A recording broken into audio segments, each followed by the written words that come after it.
तजवीज़ जा चुकी थी। उनके बोटों के निशान मिट्टी पर रह गए थे, मगर कब्रिस्तान की खामोशी वैसी ही थी जैसे कुछ हुआ ही ना हो। हुआ आहिस्ता आहिस्ता चल रही थी और सूखे दरख्त ऐसे करा रहे थे जैसे वो भी किसी गवाही से इनकार कर रहे हों।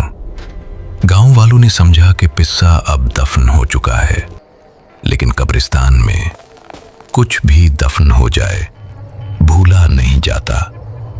रात जब गहरी होती है तो आवाजें चीखती नहीं, बस याद दिलाती हैं। फजर से जरा पहले कब्रिस्तान के किनारे एक पुरानी चारपाई रखी नजर आई। उस पर एक बूढ़ा आदमी लेटा था। चेहरा पुरसुकून था, आंखें बंद, जैसे गहरी नींद में हो। न उसके जिस्म पर कोई जख्म था, न खून का कोई निशान। सिर्फ उसके हाथ मोटी जंगालूद जंजीरों में जकड़े हुए थे। चारपाई के नीचे नम मिट्टी पर कुछ लिखा था, तुमने कब्र देखी थी, तुम चुप रहे। ये पढ़ते ही सबको याद आ गया। यही वो शख्स था जो उस रात कब्र के पास खड़ा था और जिसने सबको खामोश रहने का इशारा किया था। लाश उठा ली गई, मगर खौफ वहीं रह गया। ये कोई आम कत्ल नहीं था, ये सजा थी।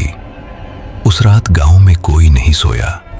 दरवाजे बंद थे, आंखें खुली थीं और कान कब्रिस्तान की तरफ लगे हुए थे। और फिर जंजीरों की हल्की हल्की आवाजें हुआ में घुलने लगीं। अगली रात गांव का चौकीदार गायब हो गया। सुबह उसकी लाश कब्रिस्तान के किनारे मिली।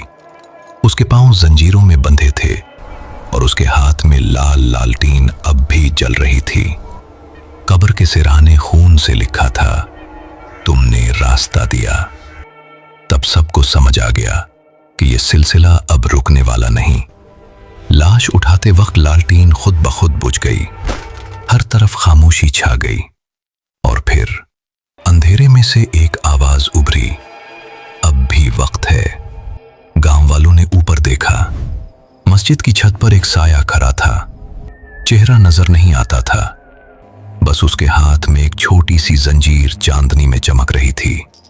और तब उन्हें एहसास हुआ, ये जंजीर किसी लाश के लिए नहीं थी, ये उन सब की खामोशी की थी जो अब भी चुप रहेगा। अगली जंजीर उसी के लिए है।